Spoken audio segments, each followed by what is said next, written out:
So many people come to me and they say, James, how, when you apply on a job board, do you make sure that you get an interview? When I know that the chances are 1 or 2%. Well, in this video, I'm going to show you exactly how. There's 3 things that you need to do. 3 steps, well, they're not really steps.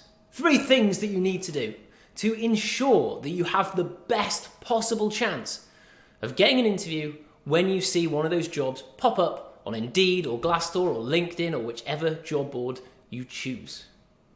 So what are they? Well, number 1 is not what you think. Number 1 is do not apply on the job boards.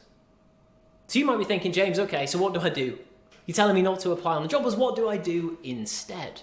Well, what you do instead is you use that job posting that you know, so you know there's a job out there, and then you go and try and unlock the hidden job market. So the hidden job market is all the jobs that are never advertised and all the jobs that get hired but not through... So what is the hidden job market? Well, it's 2 things. It's all the jobs that are never advertised, So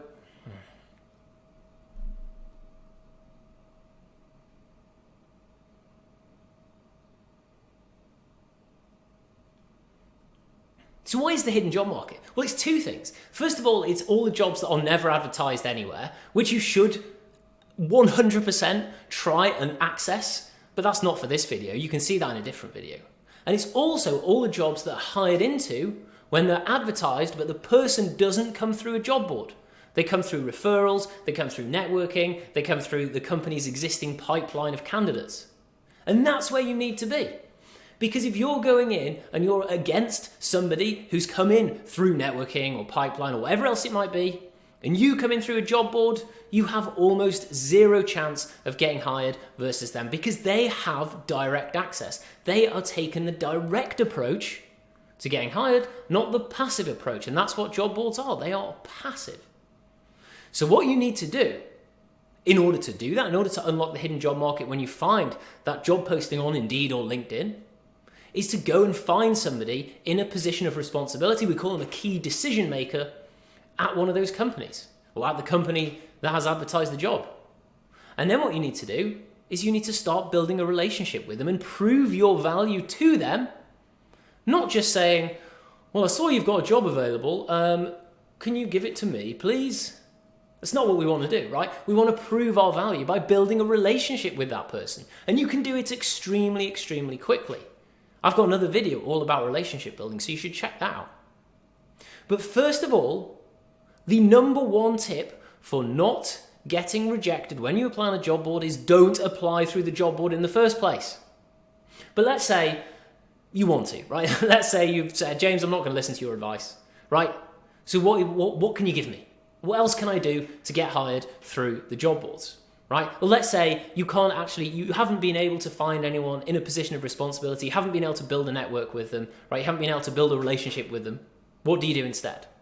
Well, there's 2 things that you need to do, and this is number 2 and number 3 of what I was going to tell you today. So number 2 is that you need to make sure that your resume is actually going to get through the technological systems that review and automatically, in most cases, reject applications. So if you've ever had a resume and you've submitted it, and then you get a random rejection email. It's like, Dear James, I'm sorry you were not the right person for this job.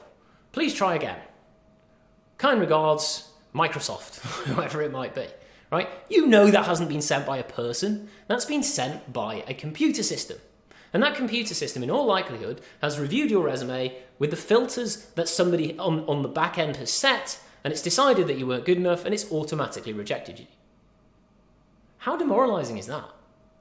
So what you need to do is make sure that your resume is constructed in a way that the applicant tracking system can read, because that's one of the biggest issues. It's a computer. It can't read like a person. So if you have all these designs and all these graphics all over the place in your resume, what's going to happen? The system is going to think, well, what's this? Well, it says experience here, but then underneath there's all these weird bullet points that I can't read. So that means they must not have any experience. Reject. Or their experience is here, but it's in a table I can't actually analyze using my software, so I'm just going to reject them. Right? Computers don't understand nuance. They don't understand nice designs, right? They can either read it and they can analyze it, or they can't. And if they can't analyze it, if you've got things like tables in there, if you've got bullet points all over the place, if you've got weird designs, they won't be able to read it, and you will get rejected even if the contents of your resume is top notch. So make sure that you get the format right first. Then we get onto content, which is the third point. And the number one thing that I want you to do when you're thinking about your resume content is, what does it actually say in the job description? The amount of times when I was a hiring director that I experienced this is mind-boggling. When a company writes a job description, they put keywords in the job description itself. So it might say managing a team. It might say flexibility. It might, all these different words. And what you need to do is you need to go in and you need to count the number of times that they repeat a certain word.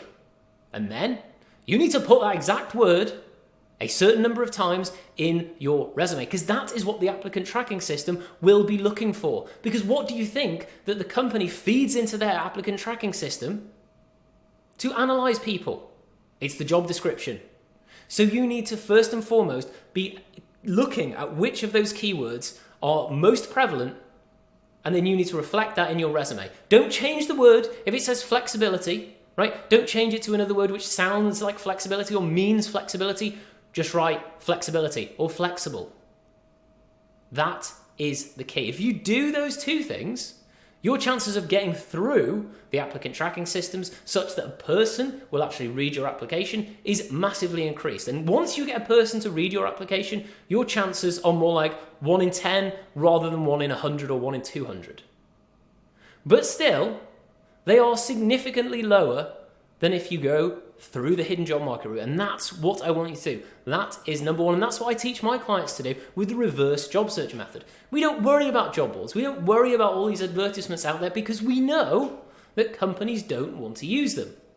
Companies want to use the hidden job market because it's cheaper and they get better candidates through that method. I know because I run a company. I know because I was a hiring director for a $47 billion company. And I advise other companies on how their hiring process works.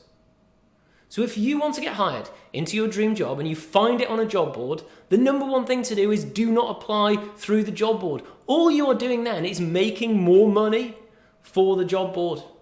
You're not helping yourself and you're not helping the company. The way to help yourself and to help the company is to access the hidden job market by building a relationship with the key people at that organization and showing your value to them, not just saying, hey, can I have a job? That's not the answer. So hit the subscribe button if you enjoyed this video, because I talk a lot about how you can get hired into your dream job without worrying about job boards, without worrying about whether your resume is applicant tracking system ready. Those things aren't relevant. What is relevant is whether you can do the things that are going to give you maximum results for minimum effort. That's what we all want, and that is what I teach. So hit the subscribe button, and I'll see you soon.